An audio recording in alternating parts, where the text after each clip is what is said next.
Le Burkina Faso a brusquement stoppé l'exportation de coton brut. Du jour au lendemain, un flux commercial estimé à 3,8 milliards de dollars s'est figé, les machines se sont tues et des contrats ont vacillé. Pourquoi une décision si dure semble-t-elle pourtant la plus rationnelle pour Ibrahim Traoré et pour un pays longtemps relégué au bas de la chaîne? Car l'enjeu n'est plus la matière première, mais la dignité tissée à domicile. Ce que Ibrahim Traoré a promis n'était pas seulement une réforme industrielle, c'était une refondation du contrat social du Burkina Faso. En gelant l'exportation du coton brut, il a mis en jeu la principale source de devises du pays, soit 40% de ses recettes d'exportation.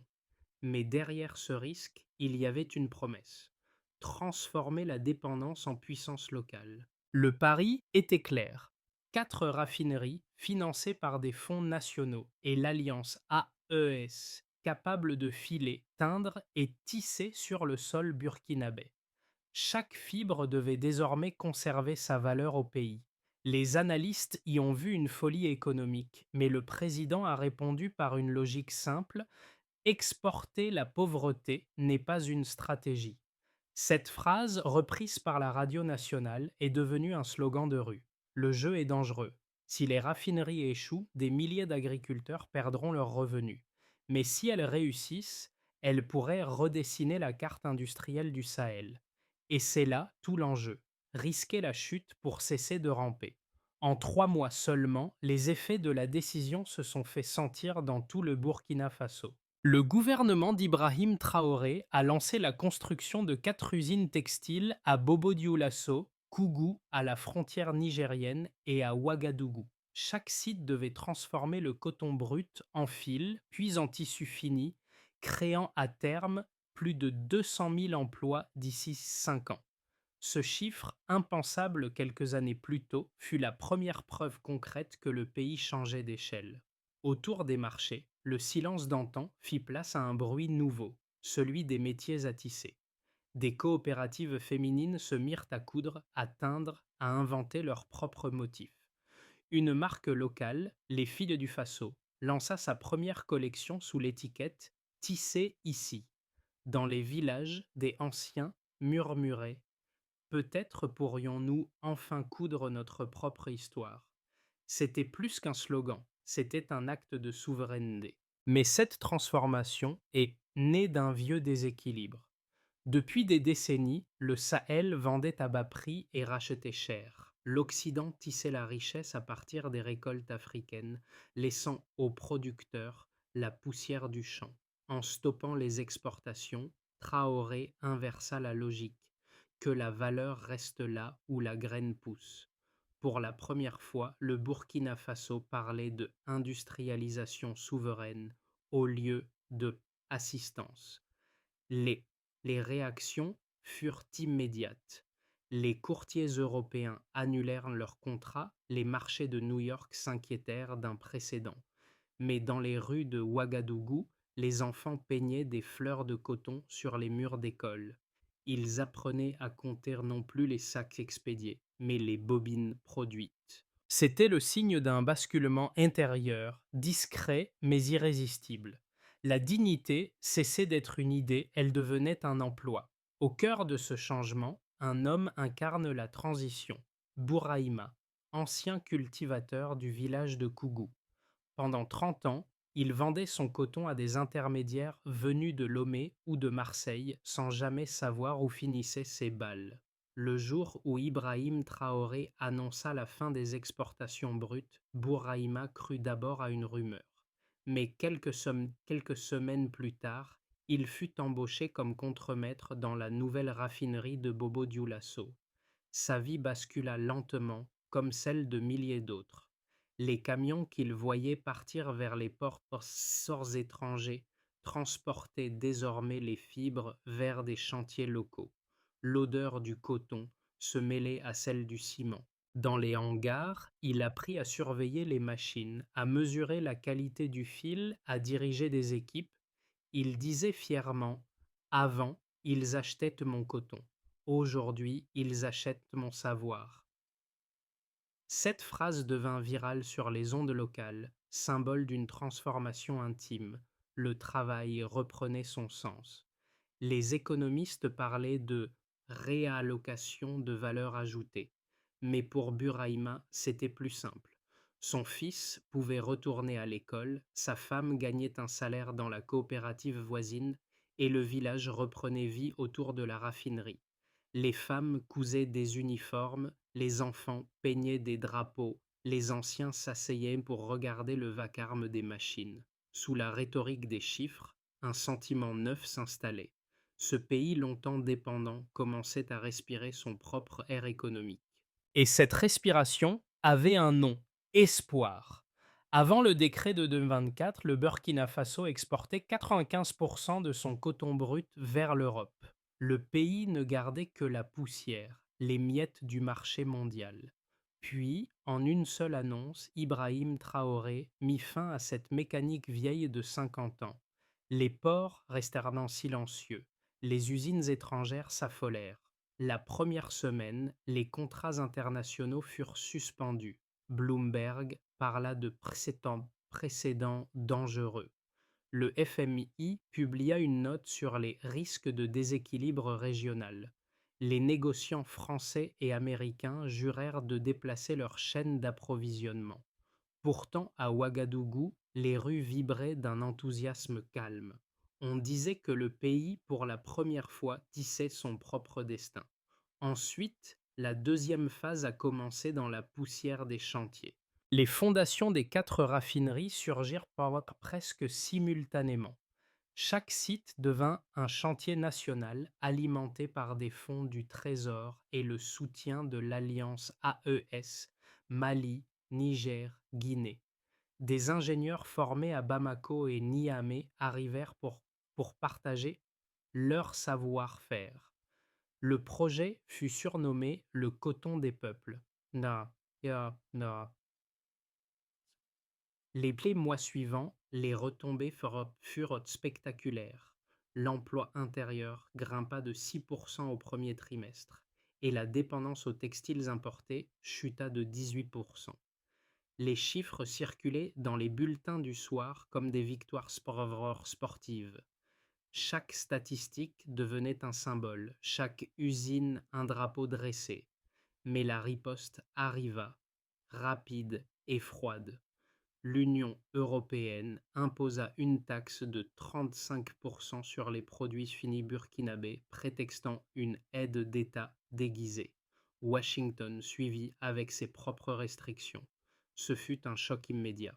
Les profits s'érodèrent, les devises s'évaporèrent, et les économistes occidentaux prédirent l'effondrement sous 6 mois. Ibrahim Traoré réagit sans élever la voix. En direct à la télévision, il déclara: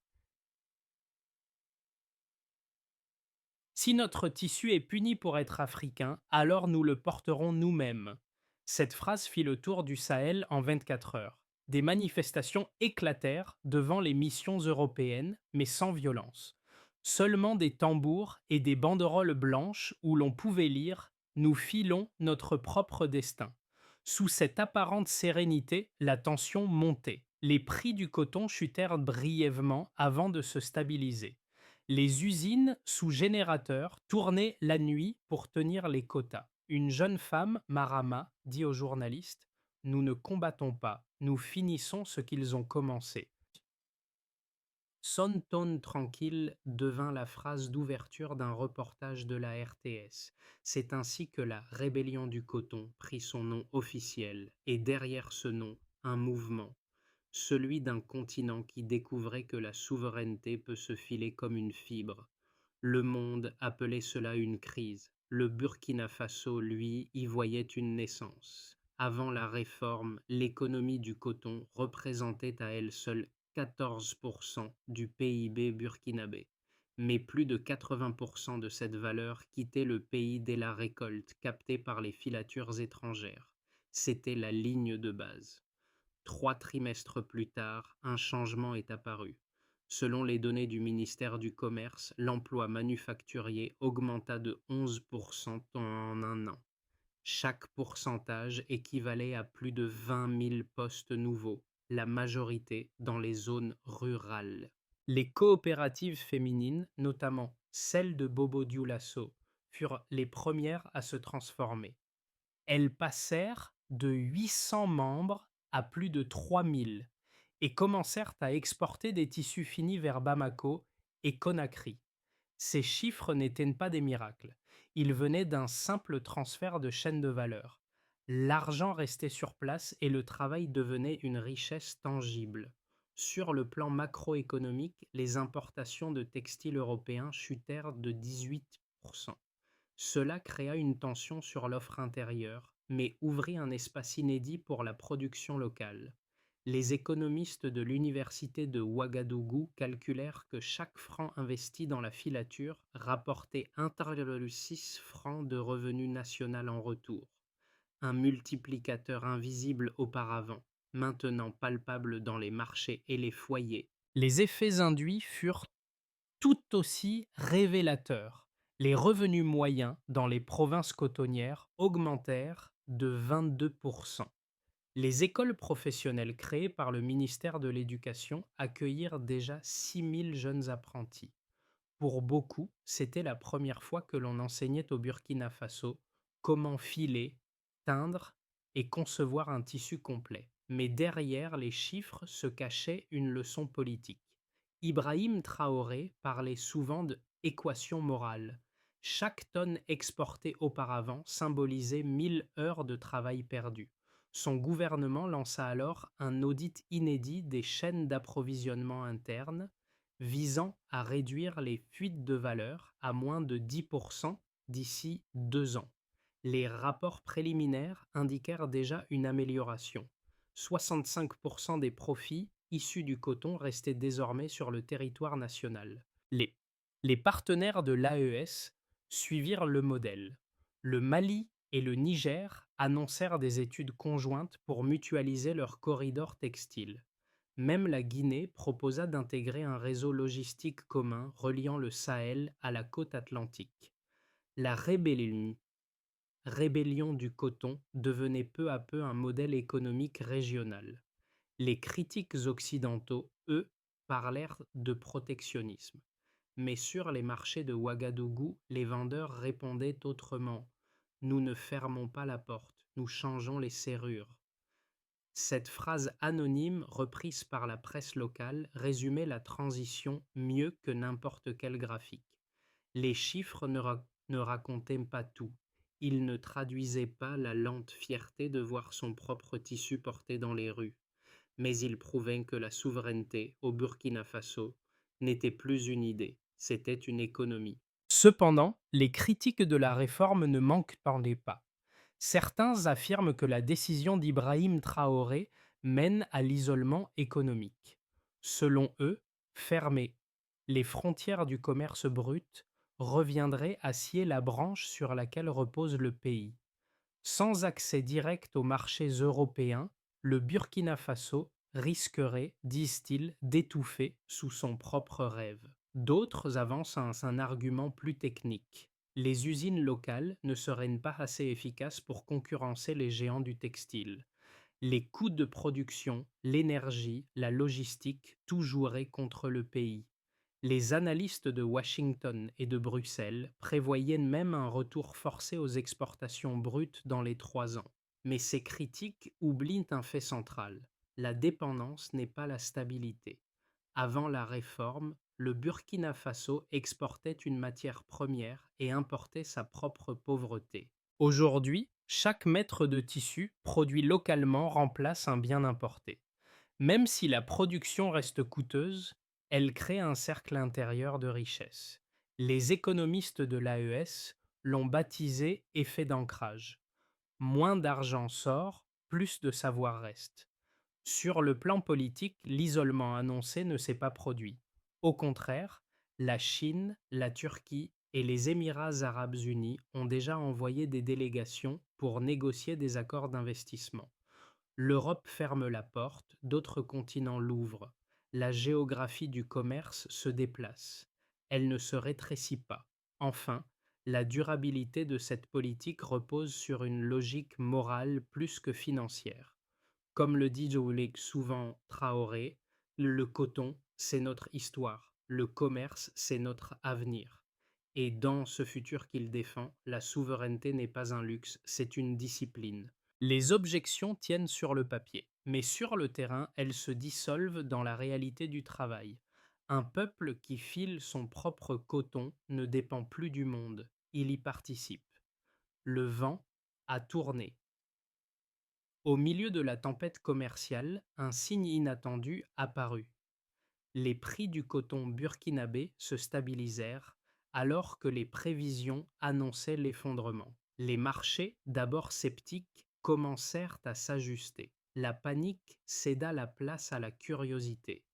Pour Ibrahim Traoré, ce fut le moment de vérité.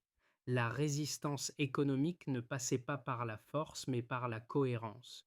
Les images diffusées sur la télévision nationale montraient des ouvrières en bleu, les mains tachées de teinture, chantant sous la chaleur des ateliers. Elles n'étaient plus des travailleuses de subsistance, mais des actrices d'un récit collectif. Dans les villages, les drapeaux cousus localement remplaçaient les textiles importés. Le mot Renaissance s'imposa dans les conversations. Pour la première fois, l'Occident observait sans comprendre comment un pays enclavé, privé de mer et d'usines massives, avait-il transformé une sanction en moteur. Cette question, silencieuse mais profonde, devint le cœur du tournant. Le Burkina Faso ne survivait pas malgré la crise, il se réinventait à travers elle. Les conséquences de cette transformation ont dépassé les frontières du Burkina Faso, touchant plusieurs dimensions. Tout d'abord, pour les citoyens ordinaires, les effets furent immédiats dans les campagnes. Le revenu moyen des ménages agricoles grimpa de 20%, tandis que les familles autrefois dépendantes de l'aide alimentaire exportaient désormais leurs propres tissus. Les villages se transformèrent. Les anciens entrepôts de stockage devinrent des ateliers. Les écoles enseignaient la teinture et la couture. Les Burkinabés appelaient cela la saison du travail. Sous Ibrahim Traoré, le mot emploi cessa d'être une statistique. Il redevint une dignité. Ensuite, pour les entreprises locales, les petites coopératives prirent de l'ampleur. Plus de 400 ateliers de transformation furent enregistrés en une année. Le programme gouvernemental Weave for the Nation relia directement les productrices rurales aux centres urbains. Cette mise en réseau permit d'accroître la productivité de 17%. Les bénéfices restaient sur place. Les devises cessaient de fuir. Dans les marchés, on voyait apparaître de nouveaux logos. Faso Made, Liberté tissée ici.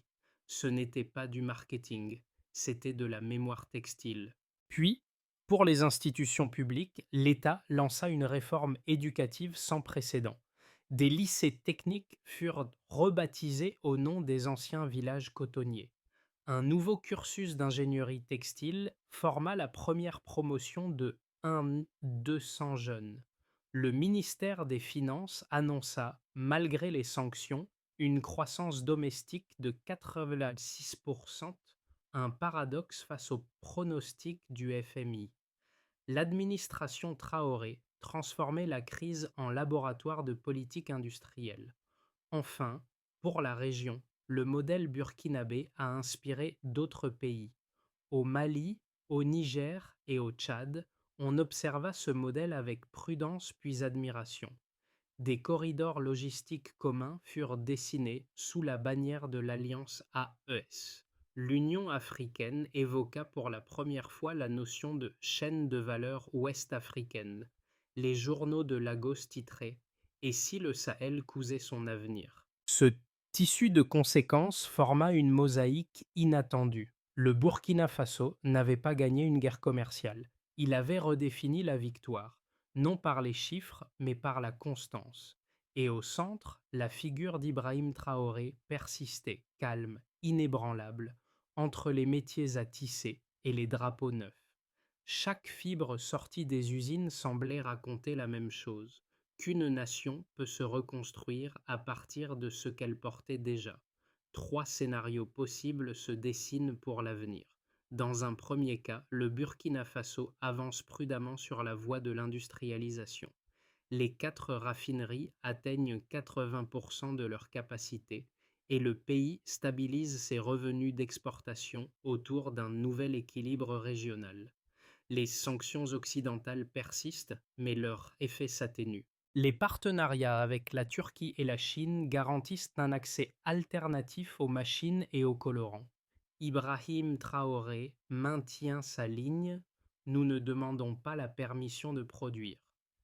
Dans ce scénario, la croissance se maintient à 4-5%, lente mais solide. Dans un deuxième cas, plus optimiste, les négociations à Genève aboutissent à un compromis tarifaire. L'Union européenne reconnaît le statut d'économie émergente à l'alliance AES, permettant aux produits burkinabés d'entrer sur le marché avec un quota limité. Les entreprises africaines attirent des investissements d'Asie du Sud et du Golfe. Les chiffres explosent. Plus de 300 000 emplois dans la filière textile d'ici la fin de l'année suivante. Les salaires ruraux doublent presque. Le modèle burkinabé devient un cas d'école étudié à Nairobi et à Addis Abeba. Ce scénario ferait de Traoré non seulement un président, mais un architecte régional.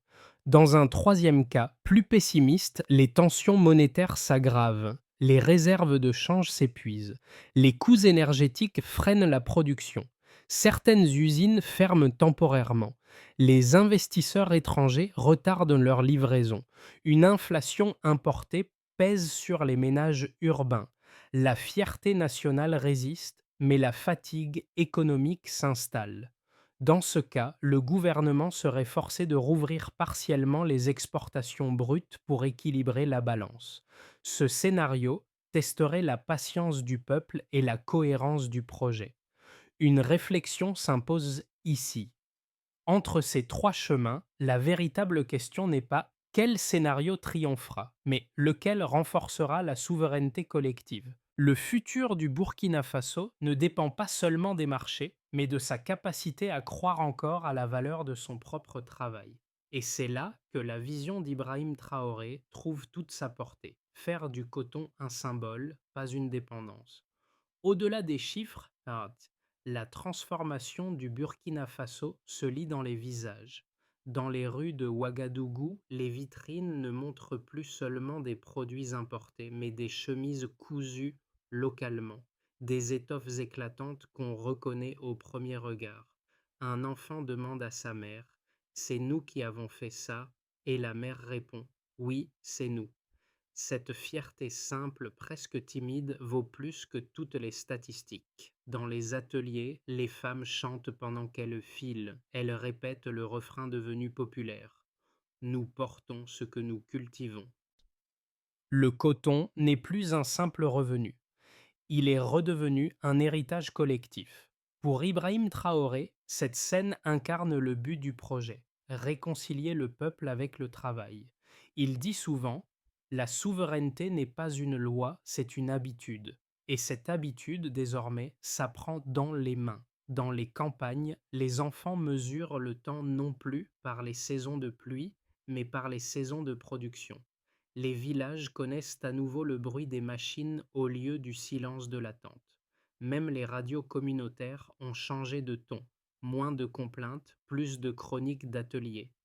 Ce changement n'a pas guéri toutes les blessures, mais il a rendu la pauvreté moins honteuse et le progrès plus concret. La société ne parle plus d'aide, elle parle d'effort. Et dans cette conversation nouvelle, chacun retrouve une part de dignité. La révolution du coton n'a pas seulement tissé un tissu, elle a recousu l'âme d'un pays. Pour ancrer cette renaissance dans la durée, Ibrahim Traoré et son gouvernement ont défini un plan précis. D'abord, il s'agit de consolider la production. Les 4 raffineries pilotes seront reliées par un réseau logistique commun. Chaque site doit fonctionner à pleine capacité d'ici 18 mois. Des formations techniques seront dispensées sur place dans les langues locales afin d'assurer la maintenance sans dépendre d'experts étrangers. Ensuite, il faut électrifier l'industrie textile. Un partenariat avec le Niger et le Mali prévoit un réseau énergétique partagé, fondé sur le solaire et le thermique mixte. L'objectif est de réduire de 30% le coût de l'énergie industrielle d'ici 2 ans. Puis, le label Pass Fasomade sera développé. Une certification régionale garantira l'origine, la qualité et les conditions éthiques de production. Cette marque servira de passeport commercial sur les marchés africains et asiatiques. Les premiers accords bilatéraux sont déjà en cours avec la Turquie. Par ailleurs, les coopératives seront soutenues. Le programme Weave for the Nation sera élargi à 2000 villages. Chaque coopérative recevra un microcrédit indexé sur la productivité réelle, mesuré par le volume de tissu fini et non par la récolte brute. Enfin, l'éducation jouera un rôle clé pour l'autonomie. Le ministère de l'Éducation nationale a introduit des cours de tissage et de design textile dans 120 établissements. L'objectif est de créer une génération d'artisans capables de concevoir, produire et vendre sans intermédiaire. Ces leviers ne promettent pas une victoire rapide, mais une souveraineté patiente. Car, comme le répète Traoré, nous pouvons perdre du temps, pas notre indépendance. Sous la lumière du soir, dans la raffinerie de Bobo-Dioulasso, Burahima reprend son poste. Le bruit des machines se mêle au chant des femmes qui cousent et chaque claquement de métier à tisser semble battre au rythme du pays. Il regarde les fils s'enrouler et murmure: Avant, ils achetaient notre coton, maintenant ils portent notre travail. Ibrahim Traoré passe parfois sur les lieux sans protocole, observant les ouvriers comme on contemple une graine devenue arbre. Il sait que le combat n'est pas terminé, mais qu'il a déjà inversé le sens du mot dépendance. Le coton n'est plus une exportation, c'est une conversation entre générations. Chaque rouleau produit, chaque fil tendu dit la même chose: que la liberté, ici, ne se proclame pas, elle se tisse. Dans les marchés, on entend encore les enfants répéter le refrain: Nous portons ce que nous cultivons. Et dans cette phrase fragile, toute une nation respire. Le Burkina Faso n'a peut-être pas conquis le monde, mais il a regagné sa voix. Sous la présidence d'Ibrahim Traoré, une économie de matière est devenue une économie de sens. Le coton n'est plus seulement une ressource, mais une leçon, celle de la patience et du courage. Dans les rues, les uniformes d'écoliers portent le même tissu que les drapeaux nationaux. Dans les campagnes, les tisserandes chantent le même refrain que les discours présidentiels. Une nation entière semble redécouvrir que la souveraineté ne se décrète pas, elle se pratique. L'histoire du Burkina Faso n'est donc pas celle d'un affrontement, mais d'une conversation. Une conversation entre le travail et la dignité, entre le passé et l'avenir. Et ce dialogue, désormais, ne se déroule pas à Bruxelles ni à Washington, mais à Bobo Dioulasso, dans le bruit régulier des métiers à tisser. Alors, une question reste ouverte. Et si chaque pays filait, lui aussi, son propre destin?